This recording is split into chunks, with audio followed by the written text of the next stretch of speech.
Rashad Shelton. I am a board certified foot and ankle specialist and podiatrist working in Peekskill, New York. I have a private office and I'm also on staff at New York Presbyterian Hudson Valley Hospital.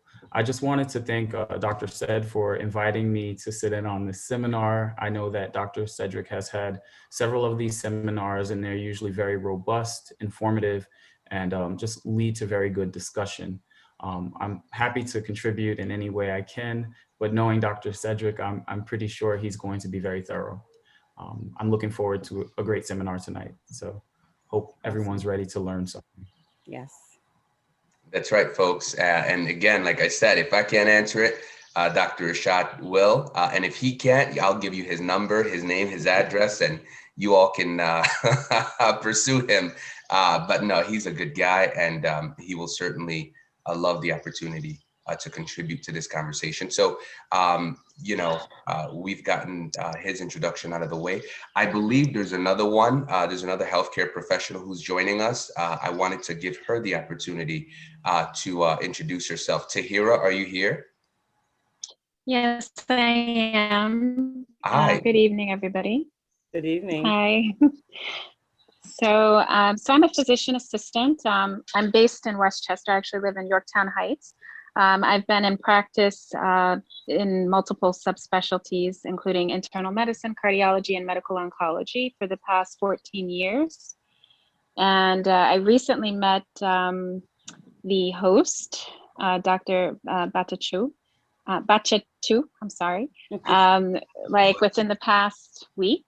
And we had a conversation kind of about some of his objectives with the organization that he's a part of, and I had interest in the projects he's working on and the topics. And so I look forward to finding out more about some of the initiatives that he and Dr. Shelton are working on. I'm glad to be here. Thank you for the invite. Thank you, Tahira. And again, folks, she'll be also making herself available to answer your questions. So again, you've got an extra layer of health professionals that, should I drop the ball, I'm sure they'll pick it up. Thank you again, Tahira, for making yourself available and certainly joining us. Now let's go ahead and let me go ahead and share my screen as we begin. Can everybody see my screen? Yes, I can see it. Yes. Okay, thank you so much. Yes. So without further waiting, let's begin. So we've had Dr. Rashad and certainly Tahira introduce themselves. For those of you who don't know me, I'm Dr. Cedrick Bachatu. I'm a graduate of Albany College of Pharmacy, class of 2013. I obtained my doctorate of pharmacy at the college, and to this day, I've been speaking for about 7 years now.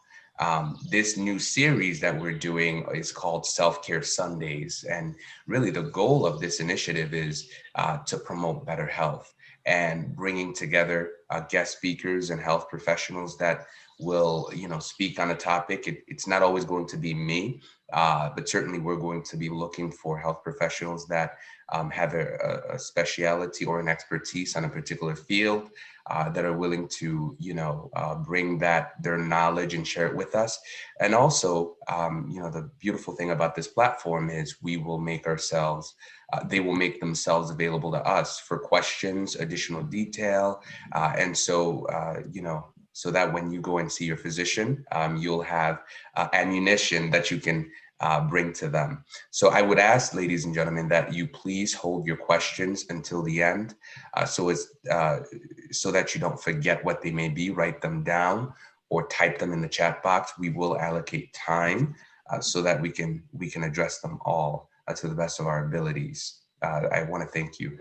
Now, today's topic, of course, is acid reflux. Again, I'm the speaker, Dr. Cedrick. Dr. Rashad has agreed to make himself available after the presentation to answer some of your questions. And certainly we also have Tahira, who's agreed to make herself available as well. And then once this is over, we'll briefly talk about the Genesis 7 Wellness Protocol for those who wish to stay behind and certainly take part in that.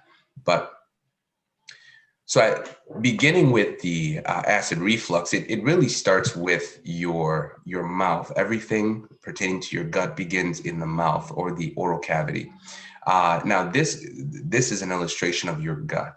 Okay, it's numbered per organ or organ system. That it's an organ system that is numbered right before your eyes, and each step represents a contribution into the passage of food from your mouth to your stool, right? And so the gut is really the means by which tissues and organs are able to receive nutrients so that it can function properly.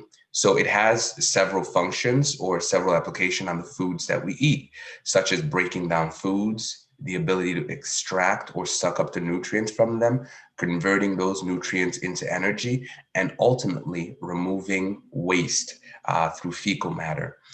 Now, the breakdown or the digestion of food is both a mechanical process or physical process, as well as a chemical. We see this in the mouth, for example, when you're chewing down food, the mastication of food, that's the physical or mechanical breakdown. But then you also have saliva, coating it with enzymes that make it easier to digest.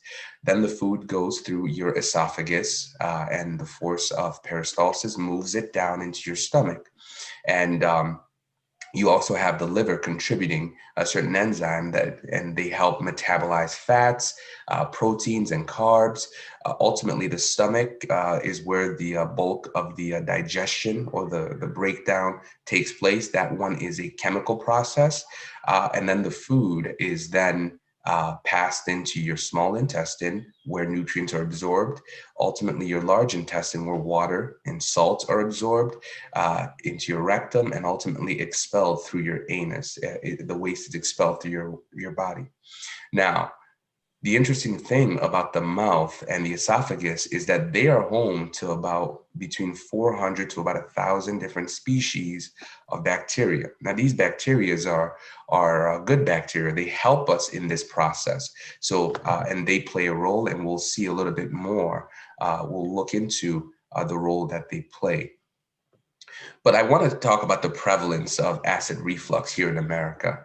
So it's really a chronic disease that affects the gastrointestinal tract, which we just illustrated. Heartburn is, generally considered what you experience from time to time. However, if you feel that same burning sensation more than twice a week, you have what's known as gastroesophageal reflux disease, otherwise known as GERD. Now, GERD affects all age groups and ethnicity. It knows no difference between them. But there are certain risk factors that predispose you to a greater risk or greater prevalence, such as being obese, being pregnant, taking certain medications, such as antihistamine, pain medications, certain antidepressant medications. And of course, if you're a smoker, you're at a greater risk of developing acid reflux. Now, the illustration before your eyes tells you that in the United States, up to 30% of the population has GERD. As a matter of fact, we see a difference between 1998 and 2005, where back in 1998, we had under 1 million hospitalizations, but as of 2005, we had up to 3.14 million hospitalization due to GERD. So we see that the prevalence is only increasing here in the United States. Now, GERD is a very common, it's actually the most common digestive disorder here in the United States. And as systematic review estimates, between 15 to 30% of the population has it. That number is actually believed to be underestimated. And the reason, they believe it's underestimated is because, when most people feel symptoms of heartburn and acid reflux, they don't necessarily run to their doctors.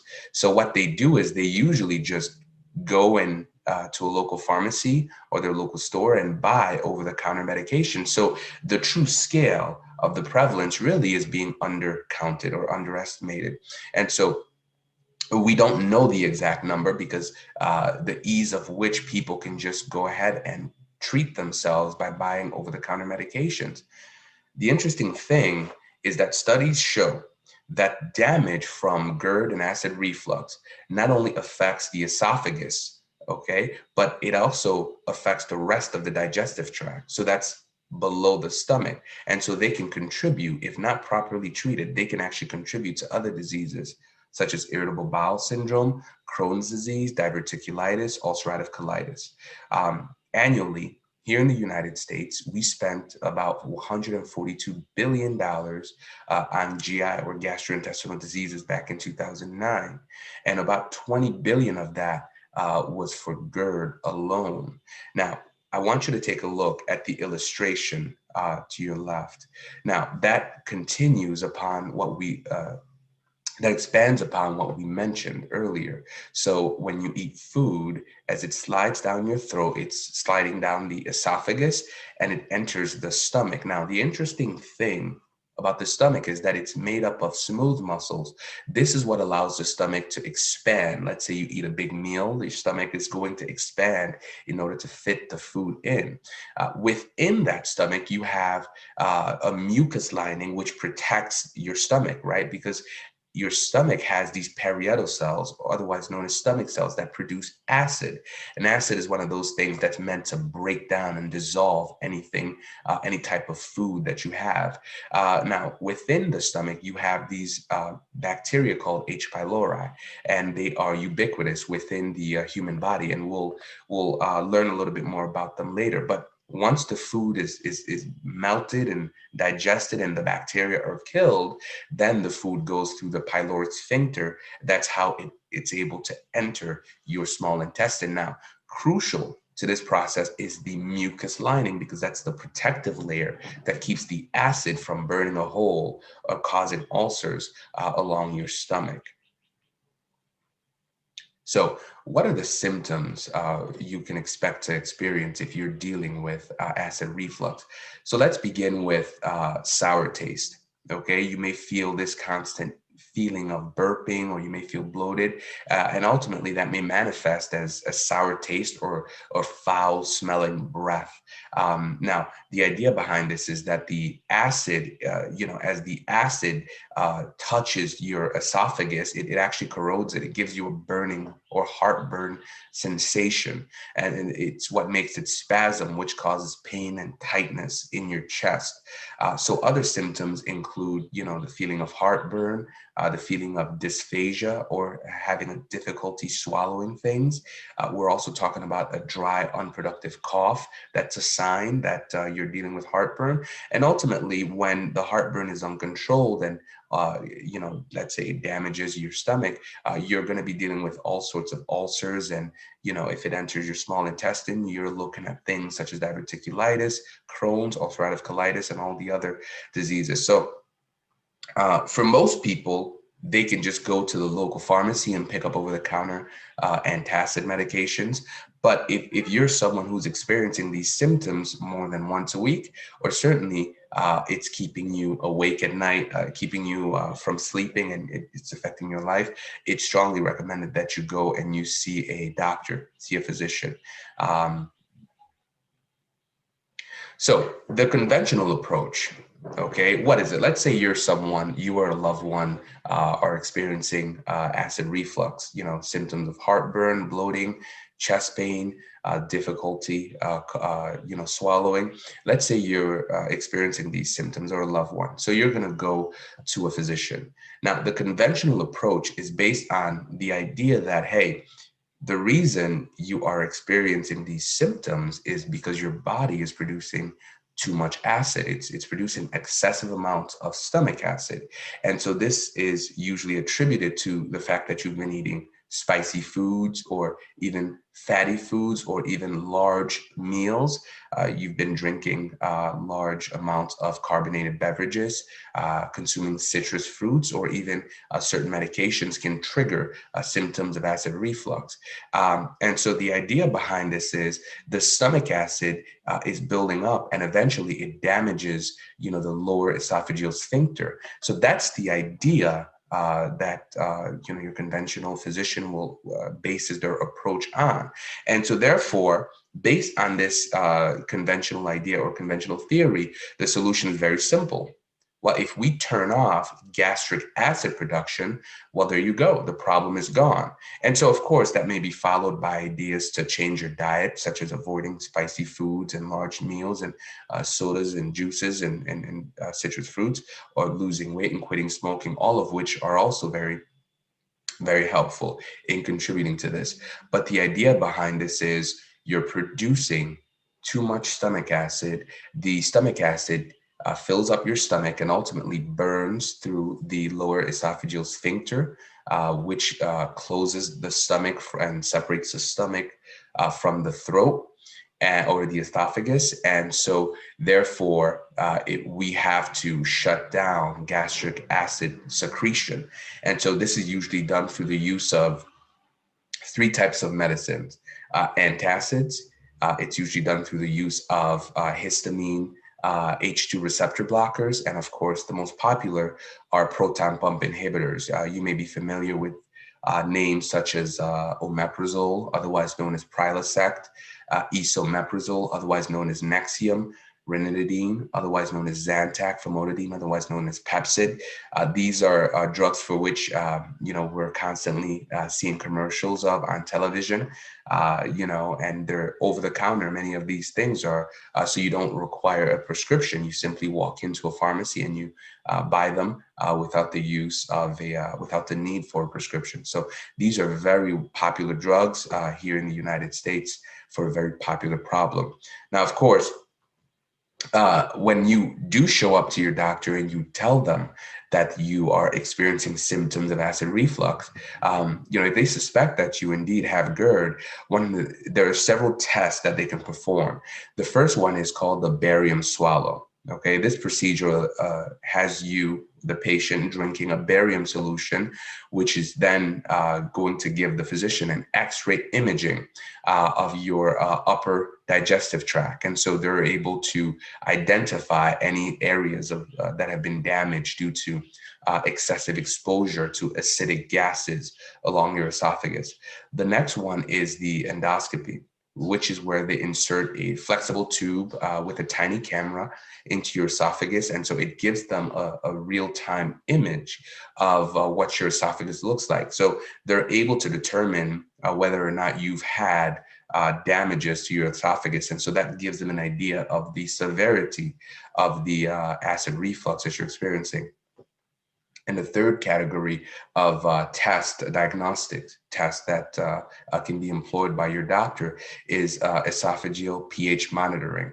And so this is a monitor that is inserted into your esophagus for a period of about 24 hours. And so it's going to be measuring the acidity, the acidity of your esophagus, or rather of your stomach acid, to see if it's acidic enough to break down foods, or if it's not as acidic, or as we call it, slightly alkaline, so it's not doing its job. Now, depending on the results of your diagnosis or the severity of your acid reflux, that may influence whether the doctor recommends that you take a prescription or you take a tablet, or they have to go in and perform some sort of anti-reflux surgery, which is a process where they take the top part of your stomach and they wrap it around your esophagus, and that reduces the amount of symptoms that you experience.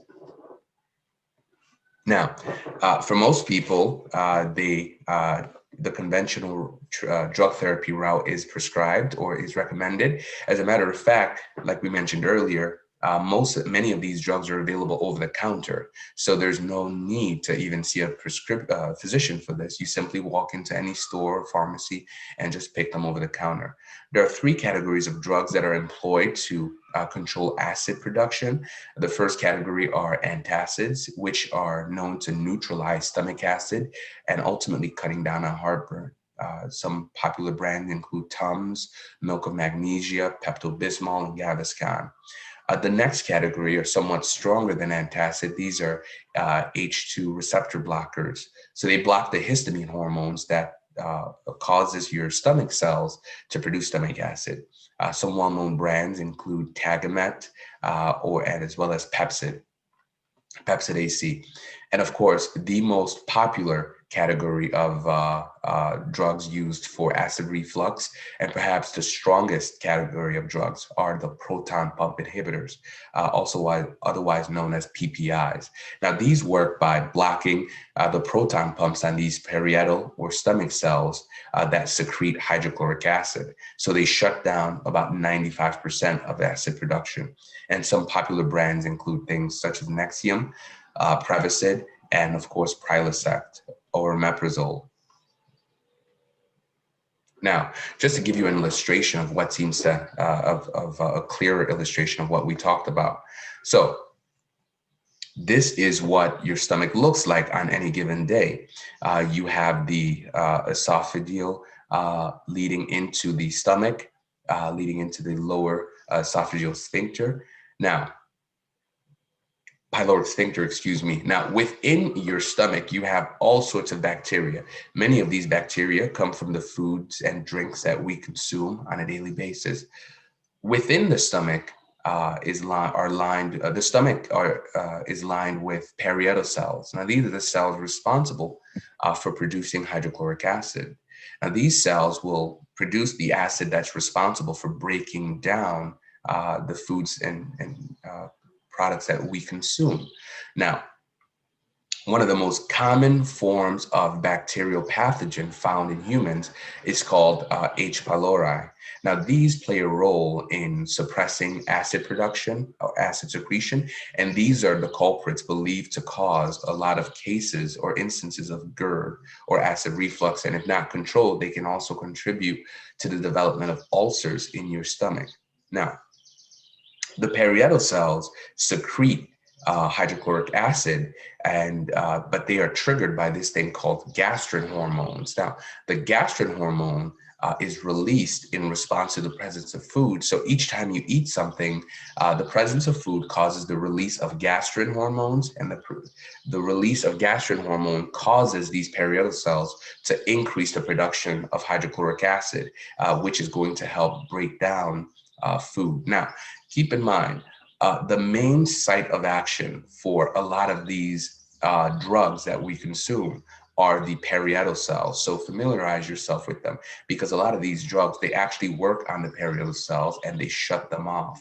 And so it's important to know that when acid blocking drugs were first introduced into the market, okay, it was recommended that the maximum length of time that people use them be 6 weeks and no more.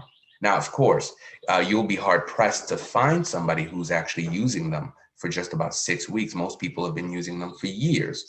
Now, the danger with using these drugs for long periods of time is this. Number one, they can actually contribute they can actually promote bacterial overgrowth in the stomach.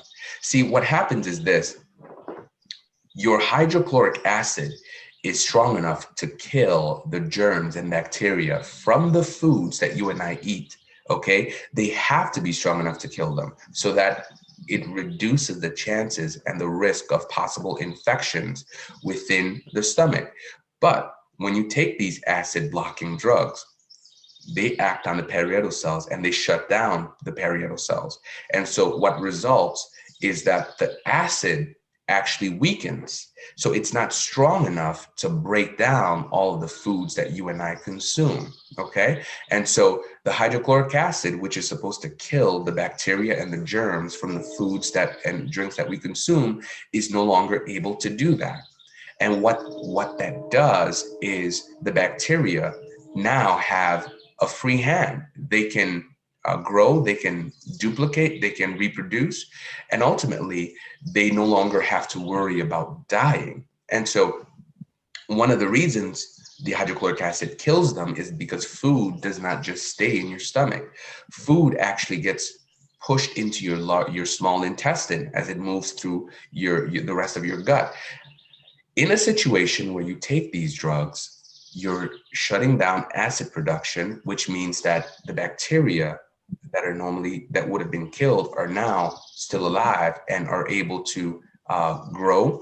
And these bacteria move along your large and small intestine, increasing your risk of potential infection along your gut. Now, ideally, your stomach acid should be between 1.5 to 3.5 on what's called the pH scale, which is a measurement of acidity in the stomach, in the body. Ideally, you want a stomach acid that's between 1.5 and 3.5. Imagine, for example, sticking your hand inside a lava of a volcano. You know, you're gonna lift it up and you're not gonna have much of anything left, right? Because the lava is so hot, it has melted your fingers. And so that's what you want from your stomach acid. You want it to be strong enough to melt anything and kill off these bacteria. And so unfortunately, when you take, for example, H2 receptor drugs, they actually end up blocking acid production.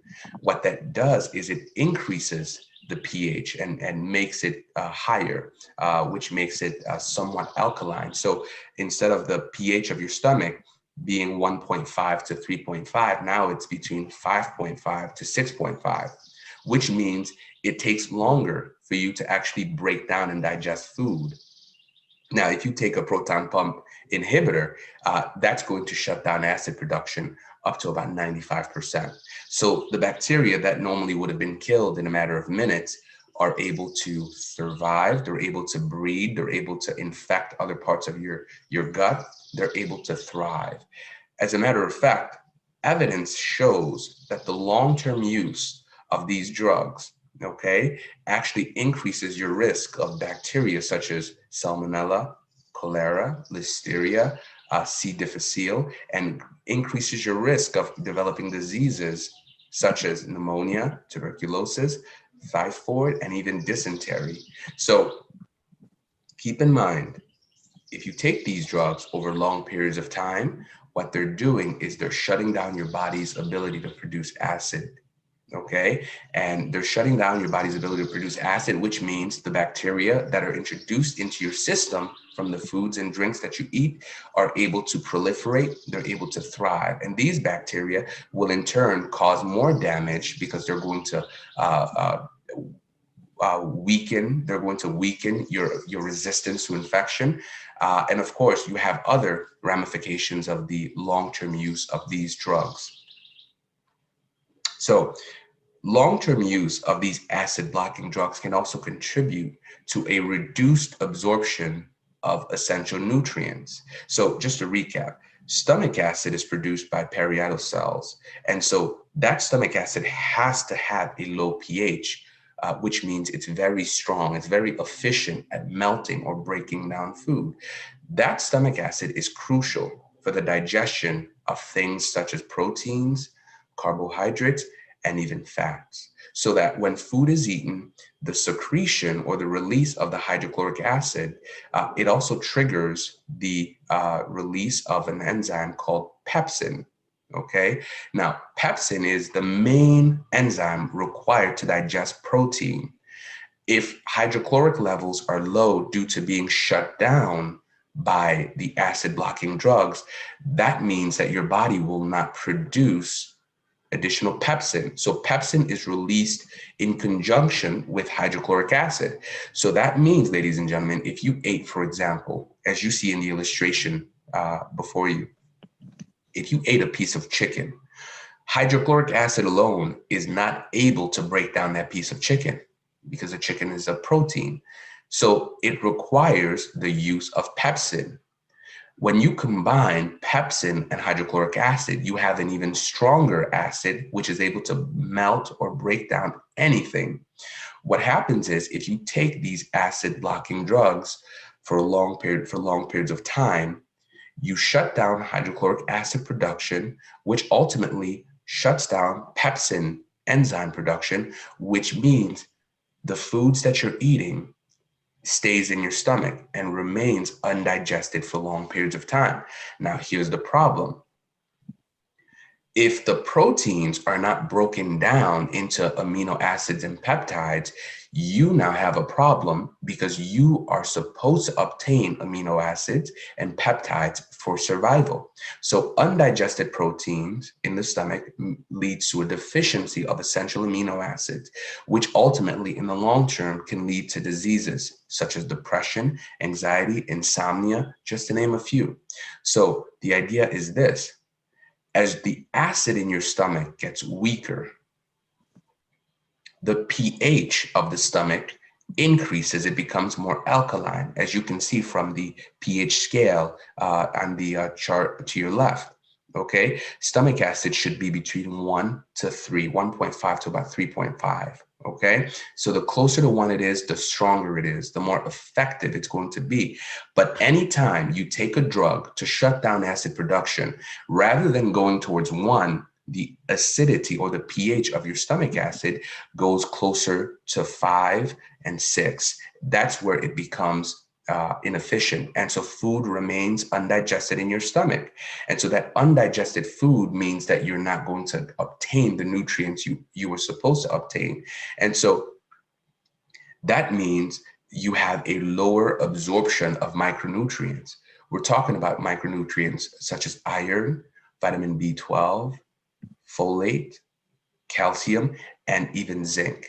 Okay, so this can lead to things such as iron deficiency can lead to anemia, B12 deficiency can affect your nerves, folate deficiency can affect your heart and even can lead to birth defects, calcium deficiency can affect your bones and your teeth, zinc can affect your bones and immune health, and even your metabolism. So you are at an increased risk of other serious diseases due to the fact that your stomach acid is being shut down and your stomach acid is actually getting weaker by becoming more alkaline.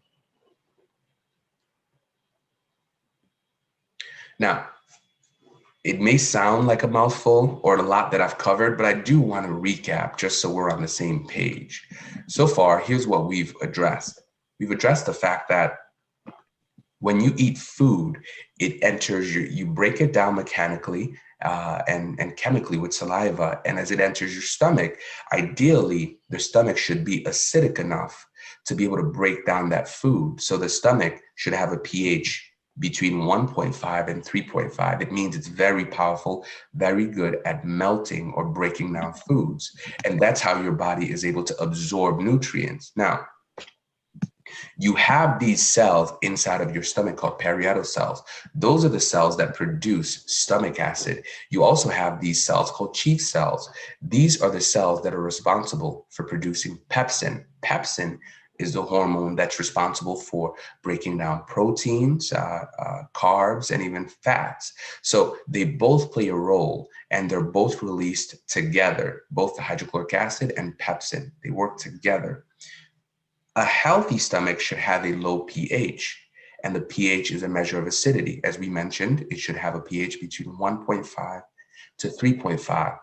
This low pH means you have strong acid. It also means that any bacteria that enters your stomach through the foods that you've eaten will be killed, and any foods that you consume will be broken down and properly absorbed of its nutrients. But if you take acid blockers, okay, if you take drugs that stop the production of acid, the bacteria that enter your stomach are no longer being killed. So now they have the opportunity to grow, okay? The nutrients that would otherwise have been absorbed and extracted from the foods that you eat, such as from the breakdown of proteins, yielding amino acids, okay? This does not take place. So your nutrient absorption is reduced. Okay, the bacteria that are now proliferating or reproducing in your stomach make their way into your small intestine and ultimately your large intestine, and thus increase the risk of you developing some sort of disease, right? So they're now fighting your good bacteria, the bacteria that help you digest food. They're competing. And so this decreased resistance to infection can ultimately lead ultimately leads to other diseases such as stomach cancer, diverticulitis, ulcerative colitis, irritable bowel syndrome, irritable bowel disease. So all of these different things increase due to the fact that you're shutting down acid production. Now, of course, you're shutting down acid production because you've been told that the reason you have acid reflux is because your body is producing too much acid. But, ladies and gentlemen, what if, just what if, there was another way to look at it? Here's what I mean. The conventional view tells you that heartburn and GERD is caused by excessive acid production. The problem with this theory is that when you look at the incidence of heartburn and GERD, they actually increase with age. What that means is the older somebody is, the more likely and the more frequently they're going to experience heartburn and GERD or acid reflux. However, the older they are, even though they're experiencing more of these symptoms, stomach acid levels generally decline with age. As a matter of fact, according to Dr. Jonathan Wright, author of Why Stomach Acid is Good for You, in his clinic, they found over at the Tahoma Clinic in Washington State, they found that when they actually measured people, when they measured the stomach acid of people who were suffering from heartburn and GERD, they found that it was almost always low, right? So this is very different from the conventional idea that your body's producing a lot of acid. And so that acid is pushing up against your lower esophageal sphincter. And ultimately, it's corrosive against your esophagus. And that's what's causing the heartburn and chest pain and everything. But the reality is, studies have shown that, hey, those who tend to suffer from acid reflux, they're actually not producing, they're actually producing less stomach acid. Okay, so that means, ladies and gentlemen, the way we've been going about treating acid reflux is not, I repeat, is not going to address the root cause of the disease. And we see that because people who start taking these acid blocking drugs, usually they take them for the rest of their lives, unless they're able to make drastic changes to their lifestyle, to the foods they consume. But the acid blocking drugs will not cure you of your disease. Rather, they will suppress the symptoms. So now, being that this is Self-Care Sunday, how then, ladies and gentlemen, do we treat the root cause of this disease rather than simply dealing with the symptoms?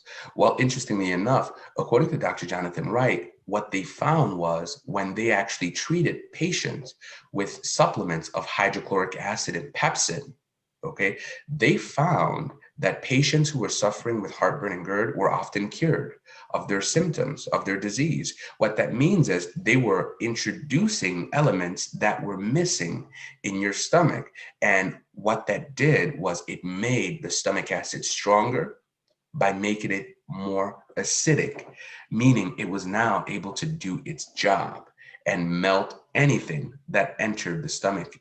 And therefore, a lot of their symptoms went away. Now, this is very different from the conventional approach, which says, hey, you're producing too much acid, therefore, you need to shut down acid overproduction. Now, this means that we have to have a different approach to dealing with acid reflux. So I present to you, ladies and gentlemen, an idea. And this idea states that if you want to treat the root cause of acid reflux and GERD, you have to understand that it's not due to the overproduction of stomach acid. Rather, it's actually due to several other factors. Number one, it's caused by bacterial overgrowth. Number two, it's also caused by low stomach acid or weak stomach acid, which means that you're going to have undigested carbs or undigested food products in your stomach. All of this will allow for bacteria to grow and reproduce and thrive. Now, when the bacteria no longer has to worry about being killed by your stomach acid because it's gotten weaker, and it no longer has to worry about your stomach acid melting or fully breaking down the foods. The bacteria will go and they'll start feeding. They begin to feed on the undigested carbs that are in your stomach. And as they're feeding this, they're actually producing something called fermentation. So they're fermenting. In a way, you can think about it as farting. They're producing gas. That gas is actually what pushes against your lower esophageal sphincter, okay? And ultimately pushes through and gives you the heartburn sensation, right? It burns your esophagus and even gives you that foul smelling breath. That's the culprit for this whole acid reflux thing. So I propose to you, ladies and gentlemen, that if you want to get rid of heartburn and GERD forever, you need to focus on three things. Number one, you've got to focus on reducing bacterial overgrowth and the weak alkaline stomach acid. You've got to return it back to a state of being very acidic. You've got to replace that stomach acid as well as the enzymes such as pepsin that are not being produced because you're shutting down acid production with drugs. And what this is going to do is it's going to help you reabsorb the nutrients you are otherwise lacking. And ultimately, you've got to restore the beneficial bacteria that are destroyed, that are disrupted by the overgrowth of harmful bacteria, such as H. pylori. Here's that first step, reducing bacterial overgrowth. So in the illustration to the left, you find a bunch of H. pylori that are proliferating. They're thriving. Now, what's happening here is that the parietal cells, because they've been shut down, okay, whether it's through the use of drugs or through some other mechanism, they are not able to produce acid in the way that they normally would. And so what that means is bacteria that would otherwise have been killed because of the acidity or the low pH are now able to thrive. They're able to proliferate. Food that would have otherwise been broken down is now remaining undigested. So you've got bacteria that are not being killed. You've got food that's undigested. You do the math. The bacteria, they're going to feast on the food. Okay, bacteria love eating carbs, especially because carbs are packed full of sugar. And so the process of breaking down a lot of this food creates what's called fermentation gas. And the fermentation gas, you can think about it as farting, right? These bacteria, as they're eating, they're farting, they're releasing or producing gas. Now, this gas is acidic. And so as this gas, more of this gas is being produced, it pushes up against your sphincter, lower esophageal sphincter, and it gives you that burping sensation. It gives you that foul breath sensation, that bloating sensation. It gives you that abdominal pressure that you feel. And ultimately, it corrodes, or it's corrosive against your esophagus.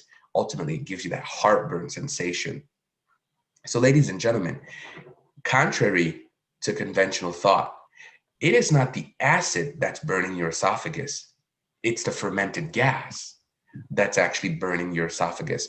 And so this is why the symptoms of heartburn follow the foods that you eat. Certain foods will allow these bacteria to thrive and begin to produce gas rapidly, whereas other foods, usually healthier foods, will tend to not cause that same situation, because it's hard for these bacteria to feast and produce a lot of gas when you're eating, let's say bananas or broccoli or something, compared to you eating, a nice piece of cheesecake or so. So symptoms would typically depend on the foods that you're eating. So what should you do? It may be wise, ladies and gentlemen, to get tested for H. pylori. And so what your doctor can do is they can test for this bacteria, because it's really common. It's one of the most common bacteria found in humans. And so when you test for it, and if you find that, hey, you've got an infection of H. pylori or an overproduction of H. pylori in your stomach, your doctor can generally prescribe to you some sort of antibiotic, which will kill a lot of these things and reduce their numbers. And so that actually has a full circle effect, because the more H. pylori can be found in your stomach, the more they're able to further suppress the parietal cells' ability to produce stomach acid. Now, keep in mind, ladies and gentlemen, this same H. pylori bacteria is also believed to cause GERD and ulcers. So the more you can kill them, okay, the better off you will be, the lower your chances of developing GERD and ulcers will be. So one of the culprits or one of the targets should be H. pylori in our therapy. So this is why it is wise to get tested for it, and if possible, if needed, treat it with medication. Now, there's another product called, it's a resin called mastic. It has been shown to kill several strains of H. pylori. That in addition to antibiotics that may be prescribed by your doctor can help reduce the population of H. pylori. So what's the solution to bacterial overgrowth, ladies and gentlemen? The solution is to reduce the amount of carbs that you're consuming, because these bacteria love to feast on carbs. Okay, carbs are very simple sugars. And so the more carbs you introduce into your system, the more they'll feast on it, the more gas will be fermented, and the more symptoms of heartburn you will likely experience. So you want to adopt a low to moderate carbohydrate diet. You want to ultimately reduce the amount of sugars you're introducing to your system, such as fructose and even artificial sugars. And you want to treat you want to get tested for and treat H. pylori if there is a need for it. The next thing you want to do, ladies and gentlemen, if you want to get rid of acid reflux forever, you've got to replace the stomach acid, the enzymes, as well as the nutrients that are now missing. Remember this, you can test for the pH of your stomach to determine whether it's acidic enough. And what studies have shown is that those who tend to suffer from acid reflux tend to have a more alkaline, they have a more alkaline, otherwise known as a weaker stomach acid, okay? So that means every time you're taking a pill, every time you're taking an antacid, every time you're taking an H2 blocker or a proton pump inhibitor, you are effectively shutting off the production of stomach acid, which means your stomach pH is actually increasing, which means it's getting weaker, ladies and gentlemen, because remember, ideally, you want a stronger stomach acid. So a stronger stomach acid is closer to 1, not closer to 5, okay? So it's recommended that you consider taking a supplement consisting of hydrochloric acid with the pepsin enzyme, because the two have to be taken together. And so what this does is it allows your stomach to break down these protein, carbs, and fats much faster. By doing this, you are removing the fruit bowl, the punch bowl from these bacteria. You're depriving them of the ability to feast, reproduce, and ferment gas, right? By doing this, reintroducing hydrochloric acid and pepsin into your system, you're essentially allowing your stomach to quickly break down the foods that you consume and pass them along the small intestine. Therefore, as the stomach becomes more acidic, those H. pylori bacteria, those bacteria that would otherwise do you harm, will likely be killed, okay? Now, another thing you can take to improve your digestion are bitter herbs. These are herbs that are known to trigger the production of digestive enzymes, such as hydrochloric acid, bile, pepsin, gastrin, and pancreatic enzymes. You can also consider adding apple cider vinegar, lemon juice, sauerkraut, ginger, artichoke. Adding those to your diet will actually contribute to the production of digestive enzymes. Now, common bitter herbs include things such as barberry, dandelion, ginger, golden seal root, milk thistle, wormwood, peppermint.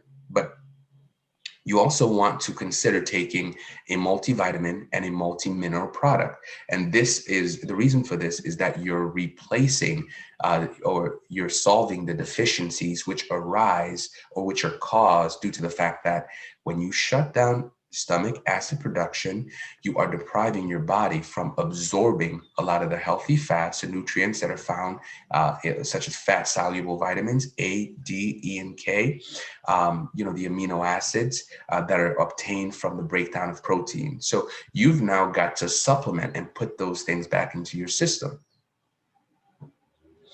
And again, the third step to restoring acid production and dealing with acid reflux for good, ladies and gentlemen, is to restore the beneficial bacteria. Now, remember, the overproduction of harmful bacteria such as H. pylori, means that they're going to compete and kill off a lot of your beneficial bacteria.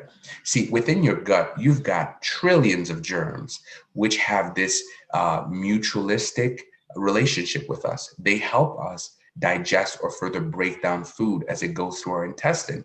Now, when your stomach acid is weak, you are introducing harmful bacteria, which will then compete and try to kill off some of these mutual bacteria. So these probiotic, as they're called, are considered beneficial bacteria because they help protect us against harmful bacteria through a process called competitive inhibition, right? So they're actually weakening them, fighting them off, and because they're competing for space along your gut, colonization, space to colonize your gut. So they're essentially trying to remove existing bacteria.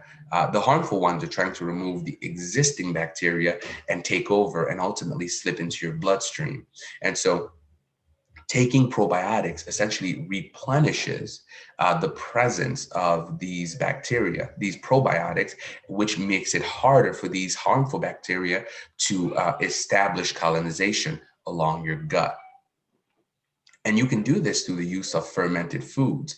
Fermented food products such as sauerkraut, kefir, kimchi, kombucha, and even bone broth. These things often have a higher concentration of microbes or probiotics than probiotic supplements themselves. So they're very, very helpful in terms of restoring the beneficial probiotics into your gut.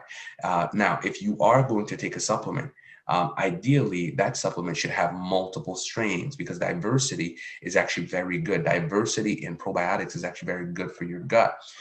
So you don't want to take a supplement that has just one strain. You want to take a supplement that has anywhere between 8 and 20 different strains of probiotics. So in summary, ladies and gentlemen, the problem is, ladies and gentlemen, low stomach acid,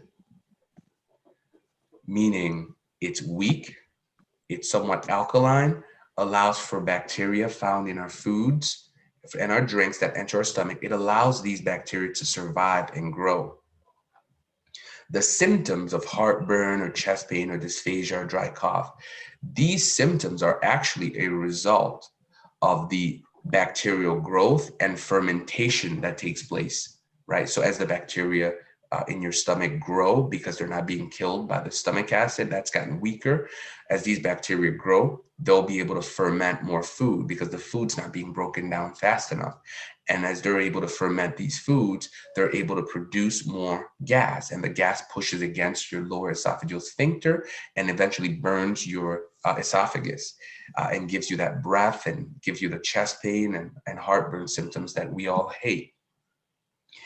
If you go and you take these acid suppressing drugs, you have to understand they were never meant to be taken long term. They were at best meant to help you transition. So if you're taking these drugs, they were meant to be used for no more than a few weeks, in which time you would make lifestyle changes which would allow your body to restore its acidity, allow your stomach to restore in its acidity and go back to being able to kill these bacteria and melt any foods that you consume. However, when you take acid suppressing drugs, it increases alkalinity, which means your stomach acid is weaker, okay?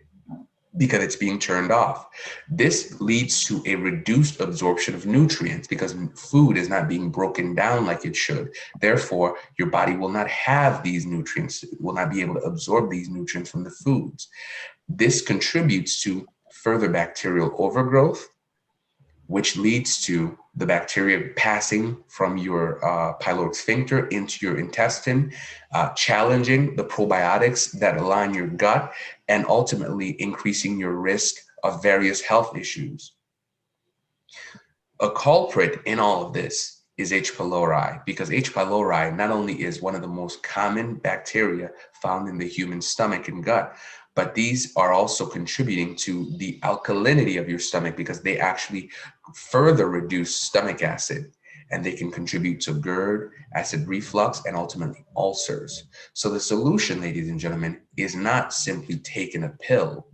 Rather, the solution is several fold. Number one, reduce the amount of carbs and sugars that are in your diet. Number two, restore your body of its digestive enzymes through the use of digestive enzymes and bitters, and especially hydrochloric acid and pepsin. Those two are crucial to the proper functioning of your stomach.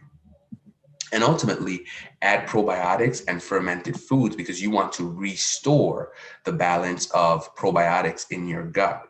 Doing these things, ladies and gentlemen, in the long term will actually get rid of your acid reflux instead of just treating the symptom.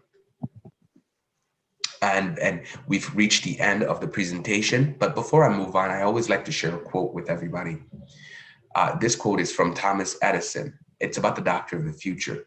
He's quoted as having said, "The doctor of the future will give no medicine, but will interest her or his patients in the care of the human frame, in the proper diet, and in the cause and prevention of disease." So as you've, been patient with me and sat through this presentation, it's my hope, my sincere desire that I've interested you in your human frame, in your stomach.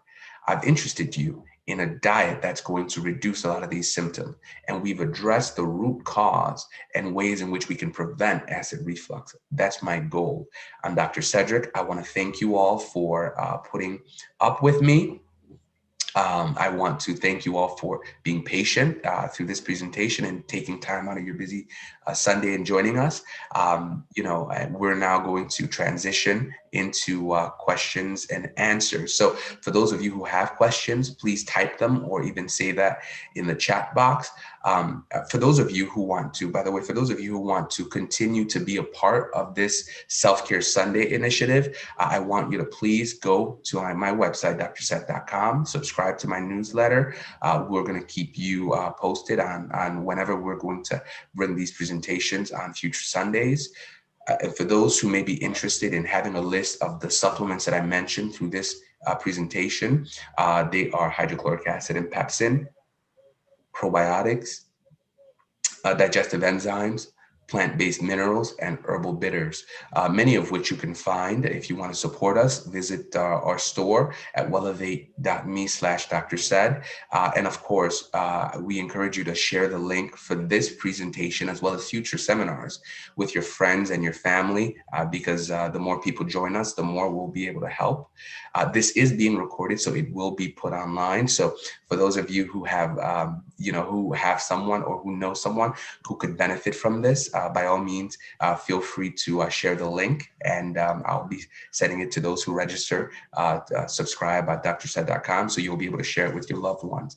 And so now this is the part where we go and ask questions. So I want to thank you all for being so patient. Dr. Rashad, you're on. Tahira, you're on. So any questions?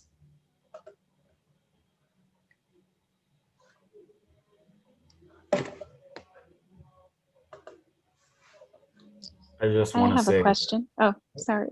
That's fine. Go ahead. So I had a question in one of the initial slides that you presented, showing the increase and rise of GERD from like the 90s up until, or as a comparison, the 90s and then 2005, I believe.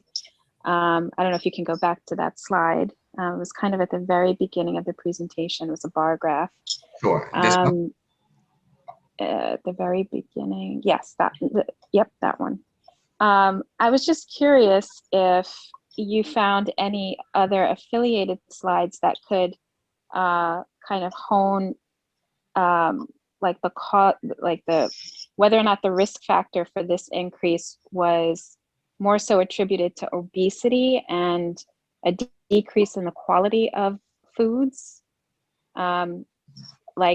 as the main risk factor out of the list of risk factors that have been known. If there was like a direct correlation, let's say in the quality of the food industry itself and obesity maybe as a contributing factor in terms of this like contrast between 98 and 2005.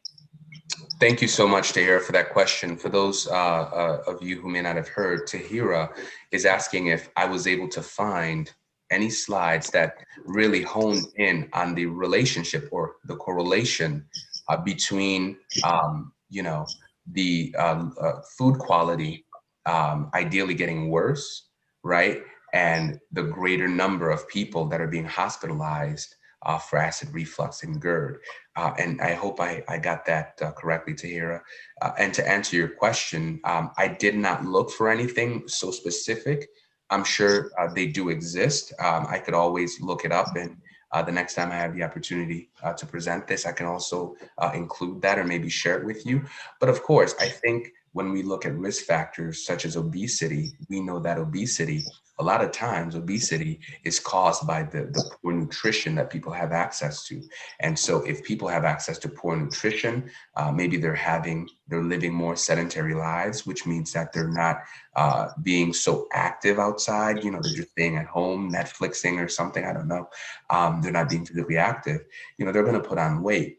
And so poor quality of food plus a sedentary lifestyle, will increase your risk of becoming obese. The increased risk of obesity means that you're more likely to experience GERD, you're more likely to experience hospitalization.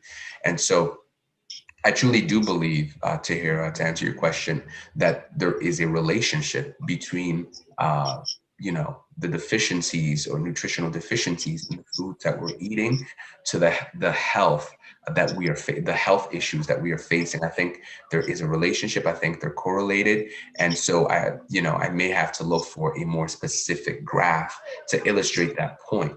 But that's a very good point that you brought up. Thank you. No problem.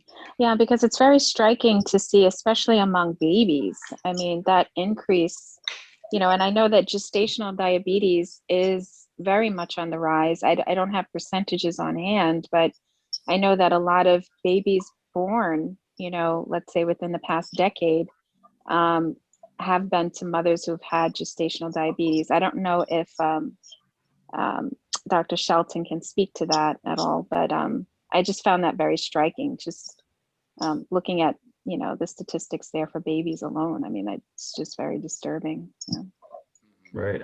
I agree with you. I do think that the general trend seen in that diagram, or in that graph rather, is striking. And like Dr. Cedrick said, I believe it does have a lot to do with poorer quality nutrition.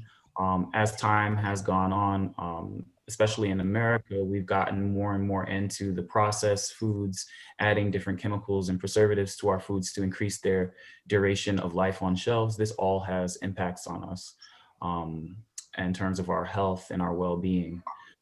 With acid reflux and GERD in particular, high consumption of fatty and fried foods definitely would contribute to your symptoms and progression from acid reflux onto GERD. But yes, I agree with you both. I believe that is striking information. I'm glad that you picked up on that. Excellent. Thank you all. Thank you all for your contributions. We want to open it to the public. Does anyone have any questions?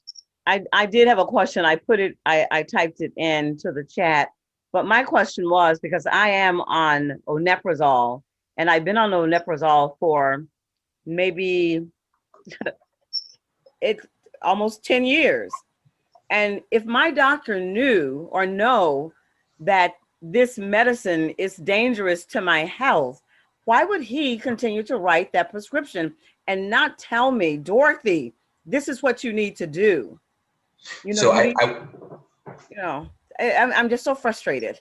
So I want to answer that question by saying, first and foremost, Sister Dorothy, you have to understand, remember, the conventional approach to acid reflux is based on the idea that you're producing too much acid. Mm-hmm. This is what, I don't know about Dr. Shelton or Tahira, but this is what we learned in school, okay? Now, this knowledge that I've shared with you came from reading. It did not come from what I learned. It's actually different than what I learned in school. So It may be that your doctor doesn't know.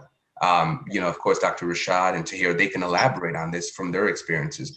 But I do know this, in school, as I'm being educated, I am learning that, hey, the reason people have, acid reflux and GERD is because they're producing too much acid. Therefore, if that's the case, the solution then becomes, how do we reduce the amount of acid that they produce? Well, by giving you drugs such as omeprazole. And so the omeprazole is going to reduce the amount of acid But here's the thing. This is only symptomatic. Right. It's treating the symptom, and it's great. It feels good.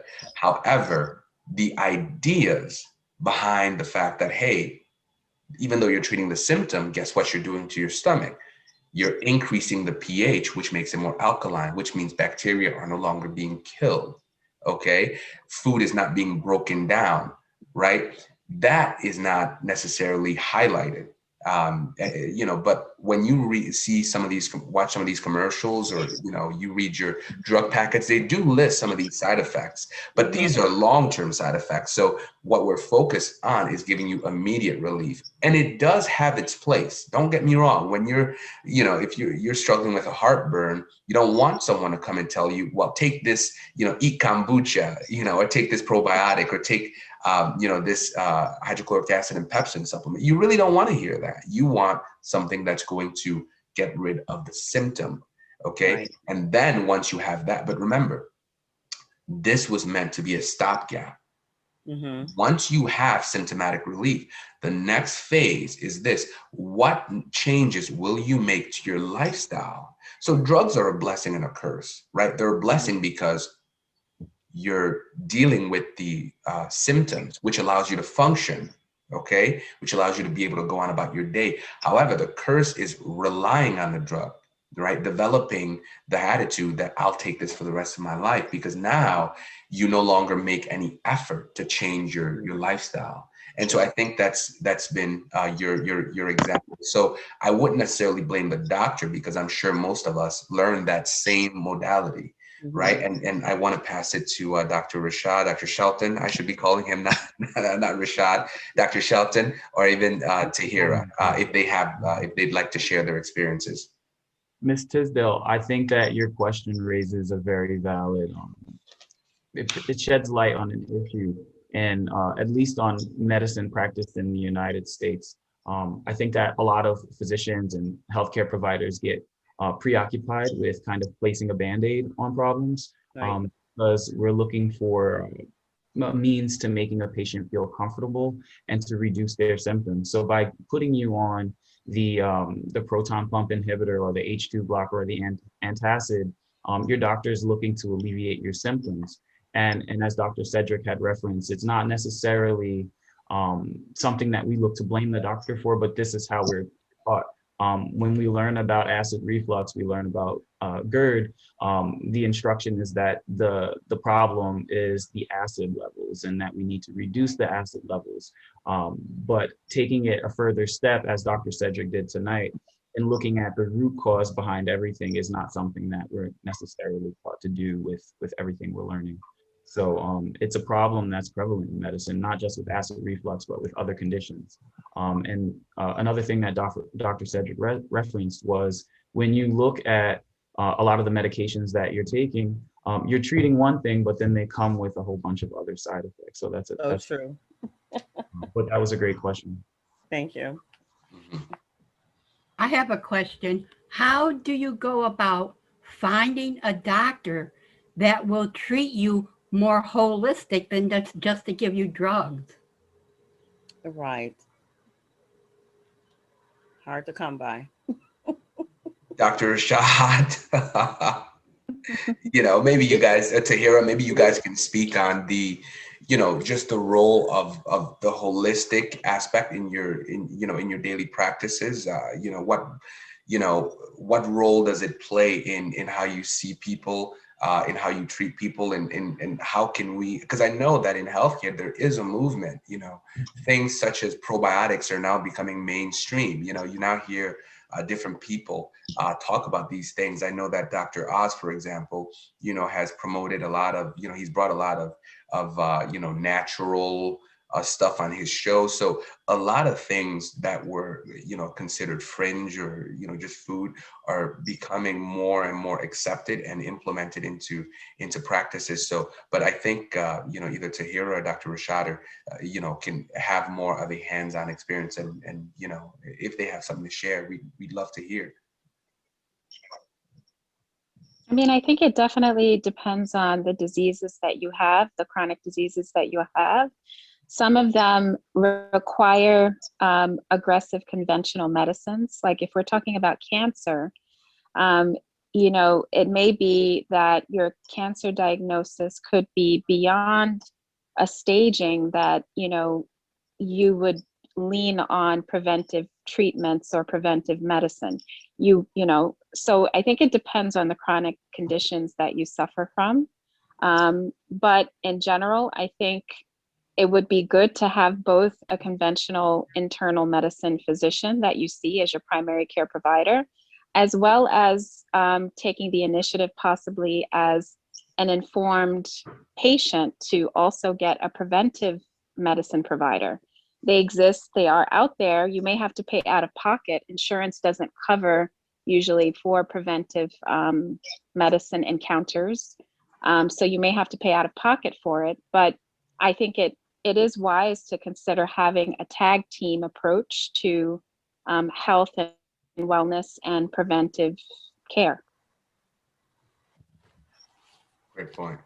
I would just agree with everything Tahira had said. Also, Dr. Pauline just mentioned on the chat that you just simply search for someone who lists themselves as a holistic practitioner, or as she's saying now, a naturopathic doctor. Sometimes when you're searching through, I guess a lot of people go through their insurance company's a website and you look for the different specialty that you're in need of. Oftentimes under the doctor's names, it will list their approach to medicine as well as what their specialties are. But in my own practice, I try to look at the whole picture. I try to look at the whole person. We consider everything from your lifestyle, your nutrition, things that are going to affect your quality of life and ultimately affect your health. So it's definitely something that should be considered, and taking a holistic approach is not something that is necessarily done everywhere across the United States, but there are some doctors out there that do it. And I would also like to add, if I may, you know, people have to really understand the idea behind self-care, right? When you go to see your physician, you know, it's not just them telling you what to do, right? You have to have an interest in your health. You have to have questions. You have to have a list of things that you're wondering about. A lot of times, especially in the African-American community, this is prevalent. People are afraid. They are, you know, afraid to ask, you know, oh, well, this might be a stupid question. No, you're paying somebody, you know, you have to ask questions. Okay, even if you just heard it on TV or from Dr. Oz, you have to ask questions, because ultimately, you know, it's your health, it's your body. You know, if your health deteriorates, you know, everybody else will move on with their lives. You know, you're the only one that's going to be suffering. So you've got to be invested. You know, you have people who know the statistics of, you know, the sports, their favorite sports team, you know, Tim Tebow or you know, whoever made a touchdown, you know all these statistics, LeBron James, you know, triple double, whatever. But when it comes to your health and something that you're struggling with, you know nothing about it. And you don't even begin to start looking into it. You don't even begin to question, you know, why does this happen? So I think because a lot of people don't have, you know, they don't have interest in their health. They just kind of wait until things get bad and then they go in and they're like, okay, doc, what do we do? I think that's a detriment, right? So you've got to have questions about your health. When something malfunctions, you've got to write it down. Okay, because if you don't ask, it'll never be answered, right? Knock, it'll be open. Ask and it'll, you know, you'll receive, that sort of thing. If you do not ask, okay, your doctor cannot assume what you're struggling with. They just can't. And so, you know, of course, I would strongly encourage you to subscribe and continue to join as we get more speakers and address more, you know, topics, and invite your loved ones, because we do bring these things up, and we do bring health professionals and give you guys the opportunity to ask them these questions directly without, you know, without fear of judgment or without fear of being criticized, right? By the way, Dr. Rashad, how much do you charge per hour? And Tahira, how much do you charge per hour? I'm happy to be here. You raised a good point about asking questions. I work in a private office. I'm not a part of a larger medical group. One of the things that I really enjoy doing is connecting with my patients. And that translates into me really being able to take my time with every patient. And I encourage everyone, when you see your doctor, take your time, make a list of questions, come in with questions, ask your questions, don't be rushed out of the room. If your provider is a part of a larger medical group, he or she may be under pressure to kind of get you in and out in a certain amount of time. But you want to make sure that when you leave your appointment or your consultation, that you leave there feeling like you learned something. Like you learn something about what's going on with you, with your body, and you have a better grasp and understanding of things. And just to add to what Dr. Shelton just said, I think that also the framework, or I should say the status quo maybe, of how patients kind of see their physicians, they kind of defer to them in this sort of authoritarian role, but that's really not the best way maybe to see it. It should be a partnership. Patients are in partnership with their physician. So it's mutual effort, it's being mutually proactive. And I think that's an important paradigm shift that needs to happen from the patient's perspective as well. You know, if a layperson were to go and purchase a car and go to a dealership, most people will do their research online. They'll compare prices. They'll even compare dealerships. You know, they'll do their homework before they make a final purchase on a vehicle. Let's say your body is your vehicle. It's the ultimate vehicle. You know, it's with you for the rest. You want it to go, you know, the long haul for the rest of your life in the best condition possible with the highest quality and duration and quality of life, all of that. So the same way you would do research if you were to purchase a vehicle, you know, your body is the ultimate vehicle. You want to do the same sort of, you know, take the same sort of initiative to do your own research and try to take that cooperative partnership role with your physicians. Well put. I think Jackie and Tony have a question. They raised their hand. Yes. Dr. Batitu, once again, I thank you for having this seminar. It's right down my alley. Matter of fact, at the end of this month, I have the appointment with my GI doctor. And I guess I've been having this cough for quite some time. You know, where everybody will, I just cough and can't stop, and everyone's looking at me. I'm like, I ain't got COVID. I just was tested again. I'm good. And so Friday I went to my doctor. I asked her for an allergist and also an ENT. I don't have allergies. I never have. They're thinking maybe it was that. They gave me Allegra and Benadryl. I don't take medications. Didn't want it, but then she also gave me Protonix. And, you know, and she said, well, you know, your esophagus or whatever has been injured and now it's going to heal it. And I told her I'd rather, you know, do it the natural way, you know, lose weight, eat better. She said, yeah, but you've been having this cough for over a year now. So I went on ahead and got the Protonix, wasn't happy about it. Now I'm on 3 medications where I was on none. And I'm going to definitely speak with my GI doctor at the end of this month. And she's got to let me know why am I on Protonix. And, you know, I don't know why they prescribed that for me. My primary said it's to heal me. And I also have a primary that doesn't take much time with you. You know, she's talking to you and she's jotting down, you go, yeah. So I've had her for years. I guess it's time to start looking around. But I thank you for this. I mean, with all your seminars, is always right on time. Just thank you for it.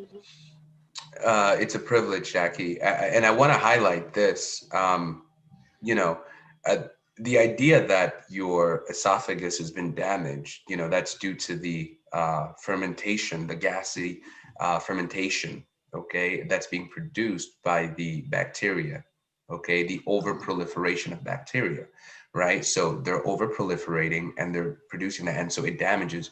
What the Protonix is going to do, pantoprazole, it's a proton pump inhibitor. Just to reiterate, they're going to shut down acid production, okay? So you're not going to feel as many symptoms, right? So hopefully over time, your esophagus will heal. But I would say, you know, that much like we mentioned in the presentation, the idea that, hey, if you start this thing, after a while, you're going to get other health issues. And I think that's exemplified from in the fact that you started with one medication. Well, you started with no medications, you were put on one medication, and now you're on 3, right? What do you think is going to happen 5 years from now? You're probably going to be on 4, right? So that's the trend that, you know, people rarely go from 5 to 4 to 3 to 1 to 0.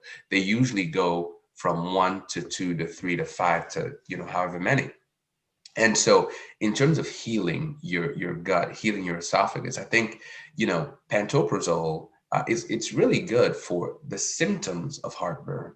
But I think that, you know, if you were to look at, okay, which foods are causing this? You know, if you were to be on a program, right, that highlighted certain food, removing certain foods, okay, that were, you know, detrimental to your health, that triggered a lot of this stuff.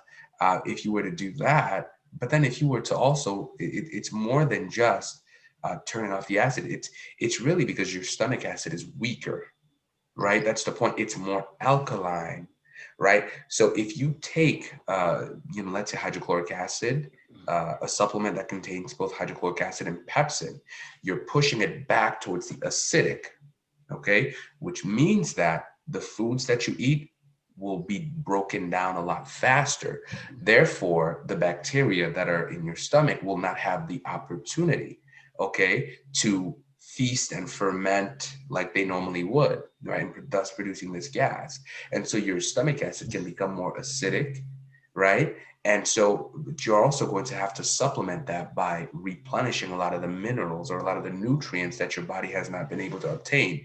So these are some of the vitamins that we mentioned, right? Because, you know, the fat soluble vitamins, the iron, the zinc, the folate, you've got to supplement that. You've got to take a multivitamin or a multi-mineral that's going to put those things back into your body.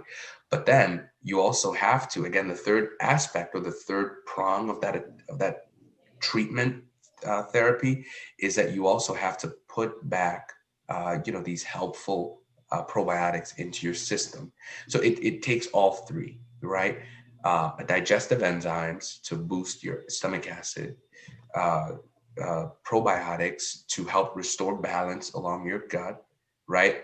And then nutrients to help restore what you've been missing, right? Because over time, you're only going to experience more and more problems. Now, the protonics, it's symptomatic relief. You've got to understand, you're not meant to take that forever. But I believe that if you take the protonics for symptomatic relief, but then you start making these changes, right, you're going to experience gradual restoration, okay, whereby hopefully the amount of protonics that you need, instead of taking it once or twice a day, you now have to take it less and less and less to the point where you may not have to take it again. But I think this is the approach you want to have if you don't want to find yourself taking drugs, you know, more and more drugs in the future. Okay, thank you. Yes, ma'am. Thank you. Privilege. Anybody else have questions? Let me take, go ahead. I think I do. I did have one more. In regards to diverticulitis, can that be corrected? Well, remember, diverticulitis, thank you for the question, Dorothy. So diverticulitis is, you know, inflammation. Anything with itis is inflammation, right? Okay. So what you're looking at is something is causing inflammation along your gut, right? And that's generally what diverticulitis is. So what is causing inflammation along your gut? Well, let's see.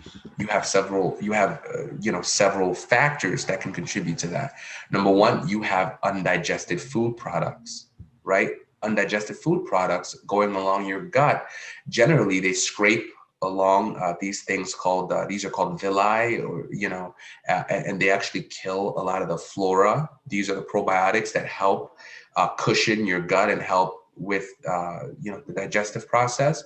So if you have something that's destroying or disrupting the normal, environment in your gut, right, it may lead to some sort of inflammation, right? The colonization, because bacteria are colonizers, right? They come in, you've got these happy little probiotics living in peace, helping you ferment food in a helpful way. And so these guys try to squeeze themselves in and kick out the existing residents. Right? I'm not being political, but that's what they do. They do that, and then they transform that environment. And so you have inflammation because the body is now going to react against that. That's the itis part, right? And so the way the body reacts against that colonization is inflammatory. So you're going to feel a lot of pain. You're going to feel a lot of things. So what I would suggest is a lot of what I suggested in this presentation: a nice probiotic, digestive enzymes that contains hydrochloric acid and pepsin, because you want to make sure anything that enters your stomach, okay, is killed, it's dead. You don't want those bacteria to pass on into your intestines, because then those are the ones that are going to colonize or cause disruptions along the environment of your gut. So I would kill them right in the stomach. So you want your stomach acid to be very acidic, okay? Then you want to try to restore balance, and you want to give your body nutrients which will allow it to heal. Because remember, the body heals, but it has to be given the proper raw materials. And I also want to push, we have a program called the Genesis 7 for anybody who may be interested, or for those who may not know. It's a 7-step program that's meant to replenish, restore, and renew your health. And we do address some of the steps in that program will help you, reduce inflammation by, for example, the first step is to identifying inflammatory foods, foods that are not good for your health.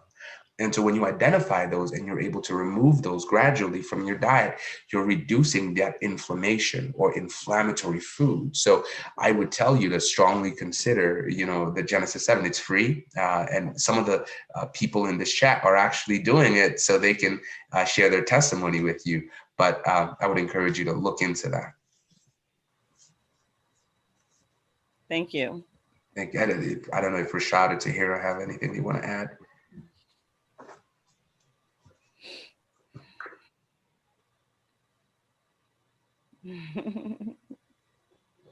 Okay, so without further ado, does anybody, by the way, I want to share this to Rashad, Dr. Rashad and Tahira. We have several people, I don't know if you guys can look at the chat, who had to leave, but they've been very thankful to you guys. So I wanted to make sure you guys heard this, right? We've had people that have had to leave early, but they've been expressing their gratitudes to you guys for joining us. God bless you. Thanks, doctor. Thank you for this forum. Well, that was Tahira, but people are thanking you. So as you guys, as we get ready to go, I want to make sure that Tahira and Dr. Rashad both knew that people have expressed gratitude and look forward to the next time. Okay. Yes, thank you so much. Yeah. Yeah, excellent. Now, so that brings us to the end of the, this presentation.